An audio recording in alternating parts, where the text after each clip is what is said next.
प्रणाम दोस्तों। स्वागत है आपका मेरे इस YouTube चैनल साहित्य सागर में। मालती जी जोशी की लोकप्रिय कहानियों की श्रृंखला में आज मैं आपके लिए लेकर आई हूँ उनकी अत्यंत लोकप्रिय कहानी माँ तुझे सलाम। दोपहर की डाक से वह संक्षिप्त सा पोस्ट कार्ड आया था। आंटी, हफ्ते भर की छुट्टी आप लोगों के साथ बिताना चाहता हूँ। अगर ऐतराज़ न हो तो फ़ोन कर लें। अनुराग। नीचे एसटीडी कोड और फ़ोन नंबर था, बस। न शहर का नाम न तारीख, एक औपचारिक अभिवादन तक नहीं। दिन भर वह कार्ड उपेक्षित सा सेंटर टेबल पर पड़ा रहा। लड़कियां स्कूल से लौटी तो आते ही उनकी नज़र पड़ी। माँ, ये अनुराग कौन है? मीनल ने पूछा। जनाब आना चाहते हैं पर अपना पता ठिकाना नहीं दे सकते। अब इनके लिए हम एसटीडी के पैसे खर्च करेंगे, सोनल भुनभुनाई। तुमने फ़ोन किया था? नहीं, मैंने कहा। पापा को आ जाने दो, तब सोचेंगे। शाम को बच्चों के पापा लौटे तो उन्होंने भी यही प्रश्न किया, यह अनुराग कौन है? लड़कियों ने यही प्रश्न पूछा, जो कि स्वाभाविक था। पर आप तो इतने अनजान मत बनिए। क्या आपको अपने बेटे का नाम भी याद नहीं? ओह बेटा, लेकिन उसे इस नाम से कब पुकारा था? हमेशा चीनू कहकर ही तो बुलाया है। चीनू, इस नाम के लेते ही स्मृतियाँ छत्ते की सारी मधुमक्खियों की तरह मुझ पर टूट पड़ी। गोरा चिट्ठा गदबदा चीनू मुझे देखते ही गले में झूल जाता। कभी टॉफ़ी के लिए मचलता, कभी पेंसिल के लिए। कभी कहानी की फरमाइश होती, कभी गीत की। उसके साथ अक्सर ही क्रिकेट खेलना पड़ता था। पार्क में, पिक्चर में, पिकनिक में वह सीमा आंटी की पूंछ बनकर ही घूमता रहता। हम दोनों की दोस्ती से उसकी माँ भी खुश थी। उतनी देर को उन्हें उसकी शरारतों से राहत मिल जाती थी। उन दिनों वह पीएचडी कर रही थी। घर गृहस्थी और नौकरी के बाद अध्ययन के लिए बहुत कम समय मिल पाता था, इसलिए उस घर में मेरा स्वागत बड़ी गर्मजोशी से होता था। मैं केवल बच्चों को ही नहीं देखती थी, शाम को चाय नाश्ते के झंझट से भी उन्हें मुक्ति दिला देती थी। ढेरों बार मैंने उनके लिए फुलके भी सेक दिए थे। धीरे धीरे वह घर जैसे मेरा ही हो गया था। और शायद यही बात वीणा दी को खतरे की घंटी की तरह सचेत कर गई हो। बहुत धीरे से ही सही, उनके व्यवहार में एक ठंडापन आने लगा था। मुझे लगा कि वे बेवजह खींची खींची सी रहने लगी है। उनकी रसोई में मेरी दखलंदाजी उन्हें अच्छी नहीं लग रही। उनके मन में जैसे एक ज्वालामुखी सा धधकता रहता था। मैं विस्मय विमूढ़ सी सोचती ही रह जाती कि आखिर एकाएक उन्हें क्या हो रहा है। फिर एक दिन विस्फोट हो ही गया। उस पहली तारीख को मैं हमेशा की तरह ढेर सारी टॉफ़ी और आइसक्रीम का फैमिली पैक लेकर उनके यहाँ पहुँची। पता चला वहाँ भी पहली तारीख मन रही है। चीनू पापा के साथ सर्कस देखने गया है। मम्मी पढ़ाई के लिए घर पर रुक गई है। अरे, उनके लौटने तक तो आइसक्रीम पिघल जाएगी, मैंने निराश स्वर में कहा। फ्रीज में रख दूँ? मैं तो उठ भी गई थी, पर वीणा दी ने सपाट स्वर में कहा, रहने दो, और आइसक्रीम मेरे हाथ से लेकर मेज़ पर रख दी। और कोई दिन होता तो मैं उनसे अनुमति लेती ही नहीं, पर इन दिनों उनकी अवज्ञा करने का साहस नहीं होता था। मैं चुपचाप बैठकर आइसक्रीम को पिघलते देखती रही। यह भी नहीं कह सकी कि वे लोग नहीं हैं तो क्या हुआ, लाओ हम ही दोनों पार्टी कर लें। पर उस तरह की अंतरंगता पता नहीं कब शेष हो चुकी थी। सीमा, सन्नाटे को चीरती उनकी आवाज़ जैसे बड़ी दूर से आ रही थी। चीनू को रिश्वत देने की अब कोई ज़रूरत नहीं है। उसे सीढ़ी बनाकर तुम्हें जो पाना था वह तुम पा चुकी हो। ये क्या कह रही है? यही कि तुम्हारा प्यार चीनू तक ही सीमित रहता तो मुझे खुशी होती, पर तुमने तो उसके पापा को भी नहीं बख्शा। मैं तो सन्न रह गई। वीणा दी, आपको कुछ गलतफहमी हो गई है। काश कि यह गलतफहमी ही होती, पर दुर्भाग्य से यह सच है, बहुत कड़वा सच। तुम मेरी गृहस्थी में आग लगा रही हो सीमा। ईश्वर तुम्हें कभी माफ़ नहीं करेगा। तब आवेश में आकर मैंने वीणा दी को खूब खरी खोटी सुनाई थी। दोबारा उस घर में पाँव न देने का प्रण करके मैं घर लौट आई थी। 2 दिन तक मैं अपमान की आग में सुलगती रही, पर तीसरे ही दिन मेरा मन वहां जाने के लिए छटपटाने लगा। बड़ी मुश्किल से मैंने अपने को जब्त किया। घर आते हुए ढेर सारी पत्रिकाएं खरीद लाई। उन्हीं में डूब जाने का यत्न करने लगी, पर विधाता को यह भी मंजूर नहीं था। शाम को दरवाजे की घंटी बजी। खोलकर देखा, सामने अविनाश खड़े थे। 2 दिन से दिखाई नहीं दी, बीमार थी क्या? नहीं तो, भली चंगी आपके सामने खड़ी हूं। तो घर क्यों नहीं आई? मेरा वहां आना शायद किसी को पसंद नहीं है। तभी पीछे से आवाज आई, कौन? अविनाश बाबू है। अरे तो भीतर आइए ना, दरवाजे पर क्यों खड़े हैं? सीमा बिटिया, जाओ जरा चाय वाय का इंतज़ाम करो, इनके बहाने हम भी एक आध कप पी लेंगे। मजबूरन अविनाश को भीतर आना पड़ा। बाबूजी के साथ गपशप करनी पड़ी, पर मैं जानती थी कि वह बहुत बेमन से बैठे हैं, बार बार घड़ी देख रहे हैं। चाय पीते ही उठ खड़े हुए। बाबूजी, अब चलूँगा। चीनू का कल गणित का टेस्ट है, थोड़ी तैयारी करवानी पड़ेगी। बाबूजी फिर से एक लेक्चर आधुनिक शिक्षा पद्धति पर देने को थे, पर अविनाश ने उन्हें मौका ही नहीं दिया। उन्हें छोड़ने के लिए बाबूजी उठ ही रहे थे, उन्हें उठने भी न दिया कि सीधे फाटक पर जा खड़े हुए। मुझे पीछे पीछे जाना ही था। उस बेवकूफ़ औरत के लिए तो वो घर आना छोड़ दोगी? घर उनका है तो मैं अपना अलग घर बसा लूँगा, पर अब मैं तुम्हें देखे बिना एक दिन भी नहीं रह सकता। तो यह गलतफहमी नहीं थी, वीणा दी ने ठीक ही समझा था। उसके बाद वाले दिन तो आंधी तूफान के दिन थे। सबसे ज़्यादा विरोध तो मेरे परिवार वालों ने किया। अविनाश को तरह तरह की धमकियां दी गई, पर जब मैंने भी विद्रोही तेवर अपना लिए तो उन्हें भी हथियार डालने पड़े। इस आपाधापी के बीच मुझे अपना मन टटोलने का मौका ही नहीं मिला। बस एक बात तय थी कि अब अविनाश का सुख मेरा सुख था, मेरा भविष्य उनकी सुरक्षा से जुड़ा था। हम लोग बहुत आशंकित थे, पर वीणा दी ने ज़रा भी परेशान नहीं किया। चुपचाप सारे पेपर साइन कर दिए, किसी तरह की सहायता के लिए भी इनकार कर दिया। चीनू के लिए भी नहीं, बोली ये मेरी जिम्मेदारी है, मैं इसे पाल लूँगी, बस तुम लोग अपना साया इस पर पड़ने न देना। बेचारा चीनू, वह भला अपने पापा को एकदम कैसे भूल जाता। तलाक के समय वो बहुत छोटा था, 10 साल का। इस उम्र में बच्चे माँ से ज़्यादा बाप के निकट होते हैं। घर को इस तरह 2 टुकड़ों में बंटते देख बेचारा बौखला गया था। बड़े करुण और भावुक चिट्ठियाँ लिखता। उसके बाल मन का सारा आक्रोश और संताप उनमें होता, पर अविनाश उन चिट्ठियों को पढ़ते भी नहीं थे। जवाब देना तो दूर की बात है। कहते, जब उसकी माँ ने मना कर रखा है तो मैं क्या करूँ? वह कल को आरोप लगा देगी कि मैं उसके बच्चों को बरगला रहा हूँ। वे चिट्ठियाँ पढ़ते और फाड़ देते, पर फिर उस दिन रात रात भर सो नहीं पाते। 2-3 साल बाद पत्रों का सिलसिला कम होते होते अपने आप थम गया। एक तरफा कारोबार था, कब तक चलता? उसके बाद पहला पत्र अभी 8-10 महीने पहले आया था। पत्र क्या था? शोक संदेश था। काली रेखाओं से घिरे कार्ड में अंकित था कि डॉक्टर वीणा त्रिवेदी अमुक अमुक तारीख को महाप्रयाण कर गई है।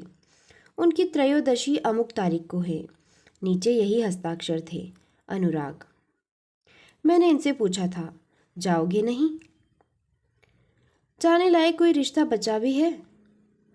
पर नाम तो वे आपका ही लगाती थी ना, मेरी बला से। लेकिन मैं इतनी आसानी से उस समाचार को खारिज नहीं कर पाई थी। उनकी त्रयोदशी तक मैंने घर में एक भी पार्टी नहीं होने दी, न घर में मीठा बनाया, न बाजार से आने दिया। 13वीं वाले दिन देवी मंदिर में जाकर पंडित जी को सीधा और दक्षिणा दी। माता को साड़ी, चूड़ी और समस्त सुहाग आभूषण अर्पित किए। यह सब मैंने इनसे छिपाकर किया, और यह सब मैंने किसी स्नेह या श्रद्धा के वशीभूत होकर भी नहीं किया। इसके मूल में डर था। दरअसल उन दिनों अम्मा यही थी। उन्होंने कहा था कि मरी हुई सौत जिंदा सौत से भी ज़्यादा खतरनाक होती है। उस रात देर तक करवटें बदलते रहने के बाद मैंने पूछा था, सुनिए, चीनू की चिट्ठी का क्या जवाब देना है? मुझे क्या पता, तुम्हें चिट्ठी लिखी है, तुम ही जवाब दो। उनके स्वर में अपमान का दंश साफ झलक रहा था। वो तो हमेशा आप ही को पत्र लिखता था, मैंने याद दिलाया, पर आपने कभी उनका उत्तर भी नहीं दिया। इस प्रश्न के उत्तर में वे करवट बदलकर लेट गए। इसका मतलब था अब जो भी निर्णय लेना था मुझी को लेना था, और कुछ भी निर्णय लेने से पहले लड़कियों को विश्वास में लेना था। यूं तो वे जानती थी कि हमारी शादी आम लोगों से कुछ अलग हुई है। शादी के एल्बम जैसी कोई चीज़ घर में नहीं थी, न मामा मौसी या चाचा बुआ जैसे रिश्तेदारों की घर में आम दरफ्त हैं। कभी कभार मेरी अम्मा ज़रूर आ जाती थी। ये सिलसिला भी बाबूजी की मृत्यु के बाद ही शुरू हुआ था। मेरी भाभीयों का वश चलता तो वे अम्मा को सदा के लिए मेरे पास छोड़ देती। सुबह सोनल मीनल की चोटियां बांधते हुए मैंने कहा, बेटे तुम्हारे बड़े भाई हम लोगों से मिलने आ रहे हैं। कौन से भाई? मीनल ने पूछा। वो जो कल पत्र आया था ना। ये हमारे कैसे वाले भाई हैं? मतलब चचेरे फुफेरे? ये तुम्हारे बड़े भाई हैं, मैंने सोनल की बात काटते हुए कहा। मतलब पापा के ही बेटे हैं, बस उनकी मम्मी अलग थी। इतनी सी बात कहते हुए भी मुझे पसीना छूट गया था। ये हमारे भाई साहब अब तक कहाँ थे? मीनल के स्वर में व्यंग था। पढ़ रहे थे, अपने मामा के यहाँ थे, अब शायद जॉब पा गए हैं। लड़कियों ने एक दूसरे को देखकर मुंह बिचका दिया और बिना कुछ कहे तैयार होने चली गई। उनका कुछ न कहना ही उनकी उपेक्षा और उदासीनता का परिचायक था। मुझे तो यही संतोष था कि कम से कम उन्होंने मना तो नहीं किया। दोपहर तक मैंने बड़ी मुश्किल से सब्र किया। घर में वांछित शांति और एकांत पाते ही मैंने नंबर घुमाया। उधर से जवाब की प्रतीक्षा में लगा कि जैसे युग बीत गए हों। बड़ी धीर गंभीर आवाज़ आई, hello, Anurag Trivedi here. Hello Chinu, मैं सीमा आंटी बोल रही हूँ। प्लीज़ आंटी मुझे अनुराग ही कहिए, चीनू नाम तो मम्मी के साथ ही शेष हो गया। मुझे लगा जैसे वह कह रहा हो अपनी औकात में रहो। फ़ोन करने का पछतावा भी हुआ, पर अब पीछे लौटना व्यर्थ था। दबी सी आवाज़ में कहा, तुम्हारा कार्ड आया था। जी, कब आ रहे हो? Am I welcome? तभी तो फ़ोन किया है।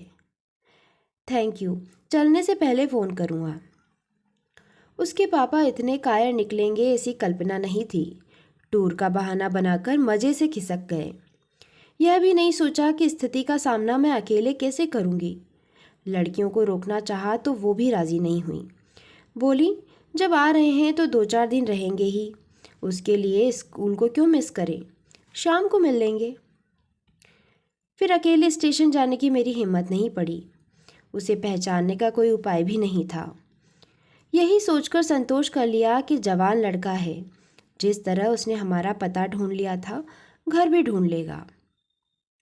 मन में 100 आशंकाओं के तूफान लेकर बरामदे में बैठी रही। हर 5 मिनट पर इंक्वायरी में फ़ोन लगा रही थी। गाड़ी राइट टाइम पर थी, पर मैं मना रही थी कि घंटा आधा घंटा लेट हो जाए तो अच्छा है। उससे मुलाकात का क्षण जैसे जैसे निकट आता जा रहा था, मेरा मन डूबा जा रहा था। आखिर वो क्षण आ ही गया। तेजी से एक ऑटो गेट के भीतर प्रविष्ट हुआ और मैं हड़बड़ाकर आशीर्वाद की मुद्रा में उठ खड़ी हुई। Hello aunty. एक कद्दावर नौजवान मुझे विश कर रहा था। मैं देखती रह गई। हूबहू अविनाश की प्रतिमा थी। रंग ज़रूर अपनी माँ की तरह गोरा चिट्टा था, पर उसने नैन नक्श अपने पापा के ही लिए थे। स्टेशन चली भी जाती तो पहचानने में दिक्कत नहीं होती। सॉरी, स्टेशन नहीं आ सकी, दरअसल। नेवर माइंड, उसने मुझे सफाई का मौका ही नहीं दिया। हम तो दुनिया में घूमे हैं, भोपाल क्या चीज़ है। बस अब यह बताइए कि अपना यह कबाड़ कहाँ रख दूँ। उसने सामान की ओर इशारा किया।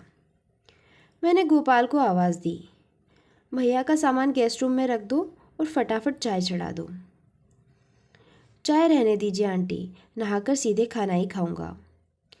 मेरी सारी दुविधाओं को समेटकर वह कमरे में ओझल हो गया। नाश्ते के लिए 2 दिन लगाकर मैंने ढेर सारी चीज़ें बनाई थी, वे शाम तक के लिए मुलतवी कर दी। खाना भी मैंने बड़े ही मनोयोग से बनाया था। बेचारा घर के खाने के लिए तरस गया होगा। साबुन और पाउडर की मिली जुली सुगंध बिखेरता मेज़ पर आया तो 2 थालियां देखकर चकित हो गया। ये क्या, आप भी अभी तक रुकी हुई हैं? अरे, इस फॉर्मेलिटी की क्या ज़रूरत थी? मेरी सारी ममता भीतर ही भीतर जैसे जलकर खाक हो गई। ताव खाकर मैंने रुखाई से कहा, मेरा रोज़ का टाइम है। Then it is all right, उसने डोंगों की ढक्कन उठाते हुए कहा। अरे वाह, भरवा करेले, मम्मी के जाने के बाद पहली बार खा रहा हूँ। पता नहीं तुम्हारी मम्मी जैसे बन भी पाए हैं या नहीं, मैंने विनय दर्शाया। नहीं नहीं, ठीक बने हैं, but mummy was superb, you know. रसोई में तो उनकी मास्टरी थी। सब्जी छोंकती तो सारा अपार्टमेंट महक जाता। फुलके ऐसे बनाती जैसे रेशमी रुमाल। उनके बनाए चावल तो मोगरे की कलियों से खिल जाते थे। उसका स्तुति पाठ लंबा चलता रहा। सामने रखी थाली के रस और स्वाद से वह बेखबर हो गया था। पूरे भोजन के दौरान उसने मेरी प्रशंसा में एक शब्द भी नहीं कहा। पता नहीं वो यह जानबूझकर कर रहा था कि बहुत दिनों बाद माँ के विषय में बोलने का अवसर मिला था, लेकिन मैं बहुत नर्वस हो गई थी। मेरा तो आत्मविश्वास ही जाता रहा। वो जितने दिन रहा, खाना बनाते समय मैं एक हीन बोझ से भर जाती। फिर कभी दाल में नमक छूट जाता या सब्जी में मिर्च तेज हो जाती।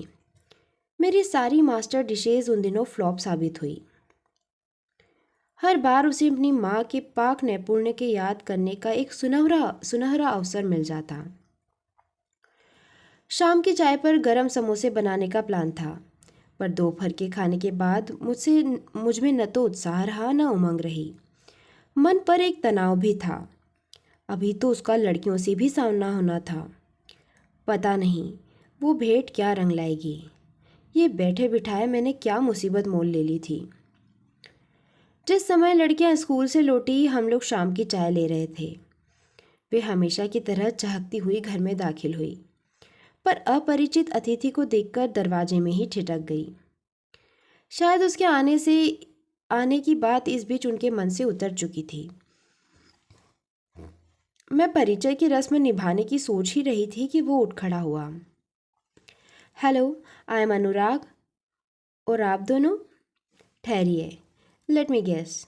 और उसने अक्कड़ बक्कड़ बम्बे बो की तर्ज पर अंग्रेजी में कुछ बुदबुदाना शुरू किया। कुछ ही क्षणों में मीनल के कंधे पर हाथ रखकर बोला, you are Meenal, am I right? मुझे डर लगा कि तुनक मिजाज मीनल अभी उसका हाथ झटक देगी, पर वो तो आंखों में आश्चर्य भरकर अपलक उसे देख रही थी। आपने कैसे पहचाना? इंट्यूशन यंग लेडी, हम बिना बताए ही सब कुछ जान लेते हैं। ये इंट्यूशन क्या होता है? भोली भाली सोनल ने पूछा। एक विद्या होती है, चाहो तो तुम लोगों को भी सिखा दूंगा, पर फिलहाल मैं तुम्हारा यह खूबसूरत शहर देखना चाहता हूँ। इसके लिए मुझे तुम्हारी सहायता की ज़रूरत है। मेरी गाइड बनना पसंद करोगी? ओह श्योर, दोनों ने एक साथ कहा। तो अपनी यह नामाकुल वर्दियाँ उतारकर इंसानों के वेश में आ जाओ, फिर अपन घूमने चलेंगे। दोनों ने सीधे अपने कमरे की राह ली। उन्हें नाश्ता करने का भी होश नहीं रहा। अनुराग ने ये पहला राउंड जीत लिया था। दोपहर में अपनी एल्बमें दिखाकर उसे बोर करती रही थी। उस जानकारी को उसने सही ढंग से भुना लिया था और मेरी किशोरवयीन लड़कियां उससे अभिभूत हो गई थी। आंटी, आप भी चलेंगी? उसने पूछा। मैं समझ गई कि यह निमंत्रण नहीं है, मात्र औपचारिकता है। तुम लोग हो आओ, मैं रात के खाने का इंतज़ाम करती हूँ। पर ज़्यादा कुछ मत बनाइएगा, हो सकता है बाहर कुछ खाने का मूड हो जाए। गाड़ी ले जाओ, मैंने स्टैंड से चाबी उतारते हुए कहा। नो थैंक्स, मैं दूसरों की गाड़ी नहीं चलाता, हम लोग ऑटो ले लेंगे। मैंने कहना चाहा कि यह दूसरों की गाड़ी नहीं है, पर उसने जिस रुखाई से इनकार किया था, मनोहर की कोई गुंजाइश नहीं थी। लौटकर तीनों में से किसी ने खाना नहीं खाया। जब मैं खाना खा रही थी तो पास बैठकर अपने सैर सपाटे का वर्णन सुनाते रहे। खाने के बाद बच्चों ने मुझे अपने अपने उपहार दिखाए। मीनल के लिए जापानी कैमरा और सोनल के लिए जर्मनी कैसियो। दोनों एक अरसे से इन चीज़ों के लिए लालायित थी। इस बार दोनों के जन्मदिन पर मैंने यही उपहार देने का प्लान बनाया था, पर मेरी योजना धरी की धरी रह गई। बहनों का तो बस एक ही काम होता है, भाइयों को लूटना। मैंने अपनी नाराज़ी छिपाने का ज़रा भी प्रयास नहीं किया। इसमें लूटने वाली क्या बात है आंटी, ये तो उनका हक है। ये तो मैं ही खाली हाथ चला आया था। शो इसलिए कि इन लोगों की पसंद नापसंद, शौक और चॉइस के बारे में मुझे कुछ पता नहीं था। सोनल बोली, पता है मम्मी, जब हम जूस पी रहे थे ना, भैया ने हमसे पूछा कि अगर सांता क्लॉज तुम्हारे सामने आकर खड़ा हो जाए तो तुम क्या मांगोगे। और इस बेवकूफ़ लड़की ने अपनी ख्वाहिश बता दी होगी और भैया उन लोगों के लिए सांता क्लॉज बन गया होगा। और इस तरह यह दूसरा राउंड भी अनुराग ने बड़ी आसानी से जीत लिया था। मेरी समझ में नहीं आ रहा था कि मुझे इस बात पर खुश होना चाहिए या बुरा मानना चाहिए। दूसरे दिन पिक्चर का प्रोग्राम था। अत्यंत कृपावंत होकर मुझे भी शामिल कर लिया गया, पर हॉल में मैं अलग थलग ही बैठी रही। तीनों आपस में ही बतियाते रहे। कभी नायिका के भोंडे कपड़ों की मजाक बनाते, कभी नायक के भावहीन चेहरे पर फप्तियाँ कसते, तो कभी बेतुके गानों की पैरोडी बनाते। फिल्म वाकई बकवास थी, पर उसके लिए पैसे खर्च किए गए थे। अपने न सही पर दूसरों के पैसों पर तो तरस खाना चाहिए था। इंटरवल में मैं सिरदर्द का बहाना बनाकर उठ खड़ी हुई तो तीनों मेरे साथ हो लिए। बहुत ही बकवास फिल्म थी, मैंने कहा। मस्ती मारनी हो आंटी तो ऐसी ही फिल्म देखनी चाहिए। अच्छी फिल्में तो घर में वीडियो पर अकेले में देखने के लिए होती है। लड़कियों ने प्रशंसा भरी नज़रों से उसकी ओर ऐसे देखा मानो उसके मुंह से फूल झर रहे हों। मैं तो हैरान थी, ये लड़कियां उससे इस कदर प्रभावित क्यों हैं? कहीं यह लड़का सम्मोहिनी विद्या तो नहीं जानता? मुझे तो डर सा लगने लगा। बाद में ठंडे दिमाग से सोचने पर समझ आया कि इसमें आश्चर्य करने जैसा क्या है। उन बेचारियों ने पहली बार पिता के अलावा किसी अन्य पुरुष को इतने निकट से देखा है, तो आकर्षण तो स्वाभाविक ही है। फिर उसके पास आकर्षक व्यक्तित्व है, लच्छेदार बातें हैं, देश विदेश के अनुभव हैं। लड़कियों पर धाक जमाने के लिए इतना काफ़ी है। फिर खून की कशिश भी तो कोई चीज़ होती है। 2 दिन बाद पिताश्री टूर से लौटे। बाप बेटे के इस ऐतिहासिक मिलन की मैं उत्सुकता से प्रतीक्षा कर रही थी। अपनी कल्पना में मैं उस क्षण में कई बार कई तरह से देख चुकी थी, परंतु प्रत्यक्ष में वह कार्यक्रम बड़ा फुसफुसा सा रहा। मीनल और अनुराग लॉन में बैडमिंटन खेल रहे थे। मैं और सोनल प्रेक्षक की भूमिका निभा रहे थे। तभी साहब बहादुर की जीप गेट के भीतर प्रविष्ट हुई। थोड़ी देर को खेल रुक गया। मैं सांस रोके अगले क्षण की प्रतीक्षा करती रही। पापा उतरे, अपने जवान बेटे को देखा और ठगे से खड़े रह गए। थोड़ी देर को तो वह पलक झपकाना ही भूल गए। फिर अनुराग ने ही पहल की, हेलो सर। फिर उसने हाथ आगे बढ़ाते हुए कहा, सफ़र कैसा रहा? Fine, thank you. इनकी आवाज़ गले में फंसती सी लगी। आप थोड़ा रिलैक्स हो लें, तब तक हम ये सेट पूरा करके आते हैं। बस बाद में मुझे भान हुआ कि उसने इन्हें प्रणाम नहीं किया था, बस हाथ भर मिलाया था। प्रणाम तो खैर उसने मुझे भी नहीं किया था, पर मैंने उसकी उपेक्षा भी नहीं की थी। पर पिता के चरण स्पर्श तो कर सकता था। इस तरह उनकी अवमानना करके वह क्या सिद्ध करना चाहता था? अपना रोष या अपनी आधुनिकता? बुरा तो इन्हें भी ज़रूर लगा होगा, पर इन्होंने अपने आप को जाहिर नहीं होने दिया। बेटे से तो खैर अभी परिचय का सूत्रपात भी नहीं हुआ था, पर बेटियां भी उनसे दूर छिटक गई। कहाँ तो पापा के लौटते ही उनसे झूल जाती थी, अपनी फरमाइशों की शिकायतों की पुलिंदा खोलकर बैठ जाती थी। पर आज उन्हें भी फुर्सत नहीं थी। बस हाय पापा का स्वागत वाक्य बोलकर भैया के साथ व्यस्त हो गई थी। खाने की मेज पर मैंने देखा कि अतृप्त नज़रों से बेटे को निहार रहे थे। कुछ कहने को उनके होठ फड़फड़ा रहे थे, पर शब्द थे कि जैसे जम गए हों। और वह इस सारी कश्मकश में बेखबर बहनों को चुटकुले सुना रहा था, पहेलियां बुझा रहा था। तीनों का एक अलग गुट सा बन गया था। हालांकि उन लोगों की उम्र में 12-14 साल का अंतर था, पर वे जैसे बेमानी हो गया था।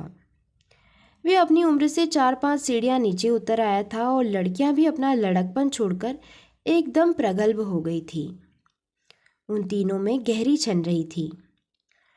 मुझे अच्छा भी लग रहा था, पर हम दोनों को उसने जिस तरह हाशिए पर कर दिया था वह बेहद खल रहा था। खाने की मेज पर वही तिकड़ी चहकती रही। हम बस श्रोता बनकर रह जाते। शाम के सैर सपाटे में तो हमारी भागीदारी थी ही नहीं। पिक्चर का कटु अनुभव मेरे पास था ही, इसलिए पिक्चर जाने का सवाल ही नहीं था। 1-2 बार पिकनिक का प्रोग्राम बनाया, उसने मना नहीं किया, पर खास एंजॉय भी नहीं किया। पूरे समय बंधा बंधा सा बैठा रहा। और तो और लड़कियां भी गुमसुम हो गई। लगा कि व्यर्थ ही इतनी दौड़ धूप की। हम लोगों ने कुछ परिचितों को अपने यहाँ आमंत्रित किया। कुछ लोगों के यहाँ हम उसे ले गए, पर हर बार उसकी ज़बान पर जैसे ताला पड़ जाता था। उसके ठहाके कहीं गुम हो जाते थे। 1-2 बार मैंने कुरेदा तो बोला, क्या करूं आंटी, अजनबियों के सामने मैं खुल नहीं पाता। हर किसी से मेरी वेवलेंथ नहीं मिलती। जिसके साथ ट्यूनिंग नहीं होती उससे दोस्ती भी नहीं होती। तो हम लोग किस कैटेगरी में आते हैं? उत्तर में वो केवल मुस्कुरा दिया। 1 हफ्ता, हाँ, उसे जमा 1 हफ्ता ही यहाँ रहते हुए हुआ था। जब आने वाला था तो यही 1 हफ्ता मन पर भार सा था। लगता था कि इस मुंह फटे लड़के को 8 दिन तक कैसे झेल पाऊंगी, अपनी बेटियों के साथ उसका तालमेल कैसे बैठा पाऊंगी। पर 8 दिन फुर्र से उड़ गए और मुझे पता ही नहीं चला। उसके जाने से 1 दिन पहले की बात है। घर में हम दोनों अकेले थे। मैंने बात छेड़ी, अनुराग तुम्हारी उम्र क्या होगी? 26। क्यों? शादी के बारे में क्या सोचा है? शादी? हाँ, कई लोग पूछ रहे थे। तुम तो जानते हो, शादी लायक लड़का देखते ही रिश्ते ऐसे बरस पड़ते हैं जैसे गुड़ पर मक्खियाँ। तुम जैसा हीरा दामाद पाने को तो हर कोई तरसता है। Thanks for the compliment aunty, पर मुझे लगता है इन लोगों को निराश होना पड़ेगा। क्यों, कहीं तय कर रखी है क्या? नहीं, शादी करने का ख्याल तो कभी आया ही नहीं, शायद भविष्य में भी नहीं आएगा। I have lost faith in this institution. क्यों? कारण आप अच्छी तरह जानती हैं। मन पर एक करारा झटका सा लगा। फिर भी अपने को संयत करके मैंने कहा, एक ही कारण सबके लिए लागू नहीं होता अनुराग। हर बात को इस तरह जनरलाइज नहीं करना चाहिए। परिस्थितियाँ हरेक के साथ अलग हो सकती है। वैसे भी इन बातों को समझने या इस तरह के निर्णय लेने के लिहाज से तुम बहुत छोटे हो। पर मैं बेटा तो उन्हीं का हूँ ना, मुझ में भी तो वही जीन्स है। इस बात की क्या गारंटी है कि मैं शादी करूँगा तो आखिर तक निभा ले जाऊँगा? फिर व्यर्थ में किसी को दुख क्यों दूँ? उसने जो भी कहा अपने पिता के लिए कहा। उसका सारा आक्रोश पिता के लिए था। मुझ पर उसने कोई आरोप, कोई लांछन नहीं लगाया। फिर भी मैं शर्म से गड़ गई। अपमान से मेरे आंसू निकल आए। वो अपनी जगह से उठकर मेरे पास आ गया। सॉरी आंटी, आपको हर्ट करने का मेरा इरादा नहीं था, पर मैंने अपनी माँ को तिल तिल कर मरते देखा है। बाप के होते हुए भी मैंने एक अनाथ बचपन गुजारा है और मैं उस इतिहास को दोहराना नहीं चाहता। मुझे अविनाश पर दया हो आई। बेचारे किस ललक से दोस्तों के बीच बेटे की नुमाइश कर रहे थे। उसकी बारात में दूल्हे के बाप की ठसक से जाने का सपना देख रहे थे। बेटे ने तो उनके सारे अरमानों की धज्जियां उड़ा दी थी। जब इसके मन में इतनी कटुता, इतना रोष था, तो यहाँ आने की ज़रूरत क्या थी? बरसों से टूटी हुई कड़ियों को फिर से जोड़ने का प्रयोजन क्या था? मैंने सोचा था कि माँ की मृत्यु से उसके जीवन में एक शून्य भर गया होगा। घर की ममता भरी छाँव के लिए वह तरस गया होगा। इसलिए स्नेह की उष्मा से भरकर मैंने उसका स्वागत किया था। मैं उसे अपने आंचल में भर लेने को भी उद्यत थी, पर वह हर बार छिटक कर इस तरह दूर खड़ा हो जाता था कि मन पर एक चोट सी लगती थी। लड़कियों का वश चलता तो उसे ऐसा धमाकेदार फेयरवेल देती कि स्टेशन पर एक हंगामा हो जाता। पर मैंने उन्हें प्यार से पास बुलाकर कहा, देखो, यही आखिरी मौका है। पापा के साथ उसे थोड़ी देर को अकेला रहने दो। घर में तो कभी इतनी फुर्सत ही नहीं मिली। हम ही लोग उसे घेरे रहते थे। बेमन से ही सही लड़कियां मान गई। उपहार, बुके, फोटो, आंसू, सारे आयोजन घर पर ही हो गए। Nobody coming to see me off? उसने पूछा। लड़कियों ने मेरी ओर इशारा कर दिया, जैसे कह रही हो कि यह जो दुष्ट मम्मी है ना, मना कर रही है। मैंने भी कोई प्रतिवाद नहीं किया। अविनाश के लिए उतनी सी बुराई मुझे स्वीकार थी। उसके जाते ही घर में एक सन्नाटा सा खींच गया। एक आदमी के चले जाने से घर इतना सूना हो जाता है, मैं कभी सोच भी नहीं सकती थी। अपनी उपस्थिति से वह घर को कितना गुलजार किए हुए था, इसका एहसास अब हुआ। वे सोनी घड़ियां मैंने लड़कियों के साथ बांटनी चाहिए, पर वे तो कब से अपने कमरे में गुम हो गई थी। उनके पास जाने की हिम्मत नहीं पड़ी। मन में एक अपराध बोध सा था। उस रात खाने की मेज पर भी एक चुप्पी सी छाई रही। हमेशा चहकने वाली मेरी बुलबुलें भी खामोश थी। उनके पिता भी गुमसुम से भोजन की औपचारिकता निभा रहे थे। टेबल पर केवल मेरी और बर्तनों की आवाज़ आ रही थी, क्योंकि मैं तो गृहिणी थी, पत्नी थी, माँ थी। मुझे तो अपना कर्तव्य निभाना ही था। खाना खाने के बाद पूरा घर फिर से द्वीपों में बंट गया था। मुझे देर रात तक नींद नहीं आई। पानी पीने के लिए उठी तो देखा बच्चों के कमरे की बत्ती जली हुई है। शायद उन लोगों को भी नींद नहीं आ रही थी।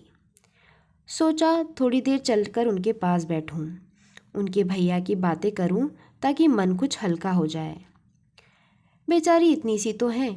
जीवन में पहली बार किसी का इतना निकट सामीप्य मिला था। पहली बार किसी अपने से बिछड़ने का दर्द झेला था।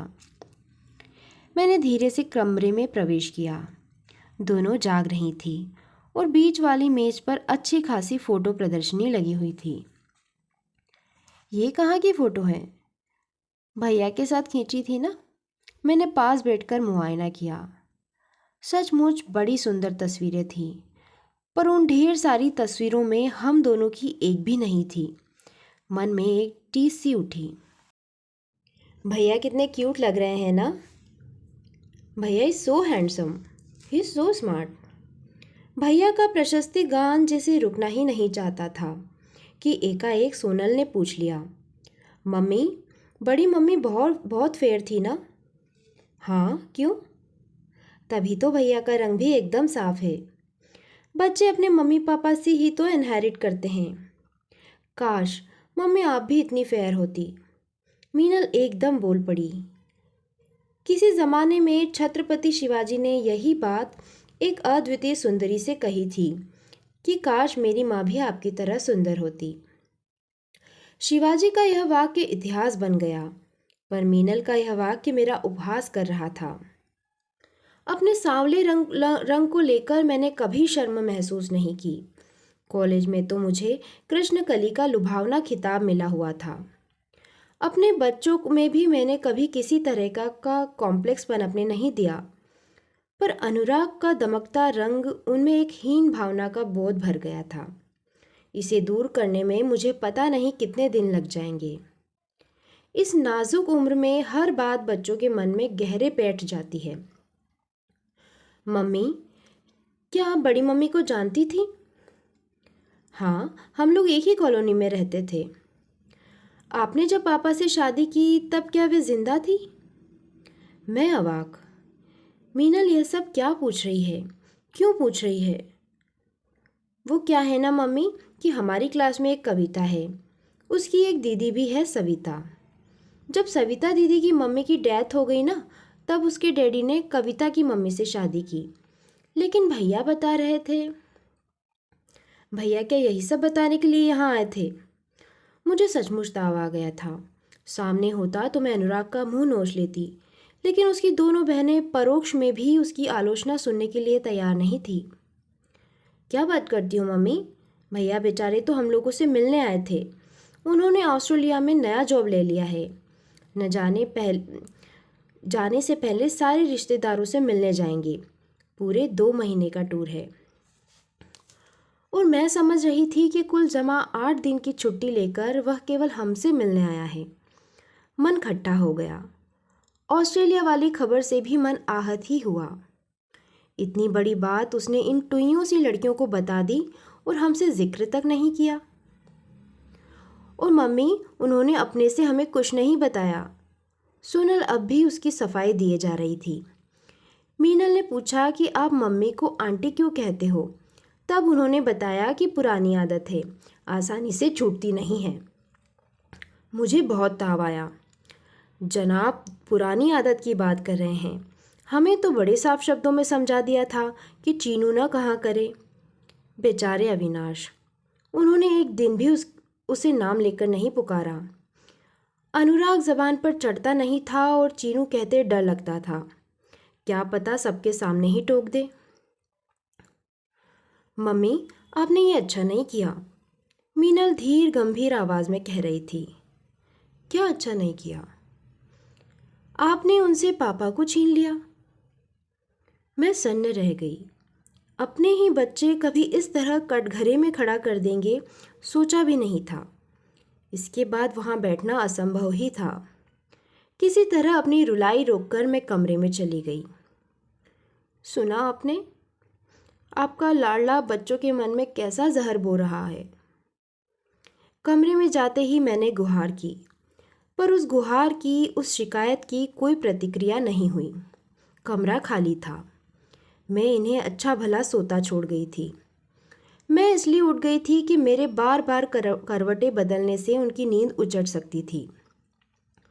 अब लग रहा है कि शायद वह मेरे लिए ही दम साधे पड़े होंगे। यह लड़का तो पूरे घर की नींद चुरा कर ले गया है। सोचा शायद हॉल में होंगे। हेडफोन लगाकर देर रात तक टीवी देखने की उनकी आदत है, पर वे हॉल में भी नहीं थे। मैं स्टडी रूम में झांक आई। कई बार रात रात जागकर फाइलें निपटाते रहते हैं, पर मेज बिल्कुल खाली थी। कहीं छत पर तो नहीं चले गए? कहीं ठंड खा गए तो 8 दिन तक खांसते रहेंगे। तेज तेज कदमों से मैं 2-4 सीढ़ियां चढ़ भी गई। फिर एक विचार मन में कौंधा। दबे पांव नीचे उतरकर मैंने गेस्ट रूम में झांका। मेरा अंदाज बिल्कुल सही था। वह पलंग पर अध लेटे से निस्पंद बैठे थे। यहाँ क्या कर रहे हैं? मैंने पूछा, पर अपना ही प्रश्न मुझे बड़ा बेतुका सा लगा। तुम वहाँ अपनी बेटियों के पास थी। मैंने सोचा मैं भी थोड़ी देर अपने बेटे के पास बैठ लूँ। उन्होंने सूखी सी हंसी के साथ कहा, कल तुम इस कमरे की सफाई करवा दोगी, शायद ये चादरें, ये गिलाफ भी धुलवा दोगी। इसलिए सोचा कि उसकी सांसों की थोड़ी सी महक अपनी सांसों में बसा लूँ, उसके स्पर्श का ज़रा सा एहसास पा लूँ। वे एकदम भावुक हुए जा रहे थे। मुझे तो रुलाई छूटने लगी। मैंने उठकर बत्ती जला दी। नीम अंधेरे का जो तिलिस्म था टूट गया। वह अपने में लौट आए। फिर हसरत भरी आवाज़ में बोले, कितना अच्छा लगता है घर में एक जवान बेटे का होना। कितना सुकून, कितना विश्वास, कितनी आश्वस्ति देता है। वह था तो घर जैसे भरा भरा लगता था। अब चला गया है तो लगता है सारी रौनक अपने साथ समेट कर ले गया। मैं चुपचाप बैठी उनका एकालाप सुनती रही। और क्या करती? बस एक ही मलाल रह गया। इतने दिन रहा पर घड़ी भर भी पास आकर नहीं बैठा। मुझसे खुलकर 2 बातें भी नहीं की। कितना कुछ कहने सुनने को था, सब मन में ही रह गया। क्या स्टेशन पर भी कोई बात नहीं हुई? कहाँ हो पाई? वह तो मुझे सामान के पास खड़ा करके बुक स्टॉल पर निकल गया था। ट्रेन के अनाउंसमेंट होने के बाद ही लौटा। अरे, मैंने तो खास इसी उद्देश्य से लड़कियों को रोक लिया था। वे इसके लिए मुझे कभी माफ़ नहीं करेंगी। ये तीनों साथ होते तो किसी और को बोलने का मौका ही नहीं मिलता। मौका तो खैर वैसे भी नहीं मिला, इन्होंने एक फीकी सी हंसी के साथ कहा। ठीक भी है, जब उसे मेरी ज़रूरत थी तो मैंने उसकी उपेक्षा की। कारण चाहे जो भी रहा हो, पर परिणाम तो उसे ही भुगतना पड़ा। दो बड़ों के अहम की टकराहट में बेचारा मासूम बच्चा पेश गया। आज वह अपने पैरों पर खड़ा है, उसे किसी की परवाह नहीं है, पर आज मुझे उसकी ज़रूरत है, लेकिन उसके पास फुर्सत नहीं है। He is paying me in the same coin. शिकायत की कोई गुंजाइश नहीं है। उनका स्वर एक थके हुए हारे हुए आदमी का था। मैंने सांत्वना में कुछ नहीं कहा, बस उनका हाथ थाम लिया। मेरे हाथों को सहलाते हुए वे बोले, चलो, एक बात अच्छी हुई, इसी बहाने उनकी सोनल मीनल से दोस्ती हो गई। अब मुझे उनकी चिंता नहीं रहेगी। मैं नहीं भी रहा तो उनके सिर पर भाई का साया रहेगा। मेरा आशावाद इतना प्रबल नहीं था। मैं उन्हें भी किसी भ्रम में रखना नहीं चाहती थी, इसलिए सपाट स्वर में सूचित कर दिया। वह अगले महीने ऑस्ट्रेलिया जा रहा है, हमेशा के लिए। क्या? उनकी आंखें आश्चर्य से फैल गई, फिर उन आंखों में उदासी तिराई। क्या उसने मुझे इस लायक भी नहीं समझा कि इतने बड़े निर्णय की सूचना देता? उसने तो मुझे भी कुछ नहीं बताया था। मुझे तो ये खबर लड़कियों से मिली है अभी। उसने सोचा होगा कि हमें बताएगा तो हम लोग उसे रोकने की कोशिश करेंगे या कि वहाँ के डिटेल्स पूछेंगे। अपना पूरा पता भी तो वह हमें देना नहीं चाहता। फिर भविष्य की योजनाएं क्यों बताने लगा? उसे जब हमसे कोई सरोकार ही नहीं है तो यहाँ आने की ज़रूरत क्या थी? उसे किसने निमंत्रण भेजा था? जाने से पहले वह सबसे मिलना चाहता था, पर क्यों? क्या ज़रूरत थी? बड़ी मुश्किल से मैंने उसके बिना जीने की आदत डाली थी। उसकी माँ ने मुझसे कहा था, खबरदार, मेरे बेटे पर अपना साया भी न पड़ने देना। कलेजे पर पत्थर रखकर मैंने वह चुनौती स्वीकार कर ली थी। अपने कलेजे को पत्थर ही बना डाला था मैंने। मन का एक कोना सील कर दिया था मैंने। उसे ज़बरदस्ती खुलवाने की क्या ज़रूरत थी? कमबख्त एक घाव देकर चला गया। अब यह जिंदगी भर रिश्ता रहेगा, टीसता रहेगा। बोलते बोलते उनकी आवाज़ भरभरा गई थी। उन्होंने दोनों हाथों से अपना चेहरा ढांप लिया और आर्त स्वर में कह उठे, चीनू रे, तू क्यों आया था? क्यों? क्यों? मैंने उनके आंसू पोंछने की अनाधिकार चेष्टा नहीं की। उन्हें अपने बेटे के साथ, उसकी स्मृतियों के साथ अकेला छोड़ दिया और दबे पांव बाहर निकल आई। पर उनका वह आंत्रनाद बिस्तर पर मेरा पीछा करता रहा। चीनू रे, तू क्यों आया था यहाँ? उनके इस कातर प्रश्न का उत्तर मेरे पास था। वह मेरे मन की शांति छीनने आया था। वह आया था मेरे बच्चों के मन में जहर बोने। वह अपने पिता को अनुताप की भट्टी में झोंकने आया था। मेरी हंसती खेलती गृहस्थी में आग लगाने आया था। अपनी माँ का सच्चा सपूत था वो। अपनी माँ का ऋण चुकाने आया था। दोस्तों, कहानी यहीं समाप्त होती है। कहानी आपको कैसी लगी मुझे कमेंट बॉक्स में लिखकर ज़रूर भेजना। और दोस्तों, अगर मेरे द्वारा सुनाई गई कहानियाँ आपको पसंद आ रही है तो प्लीज़ मेरे चैनल को सब्सक्राइब ज़रूर कीजिएगा और अपने दोस्तों तथा परिचितों में शेयर भी कीजिएगा। धन्यवाद।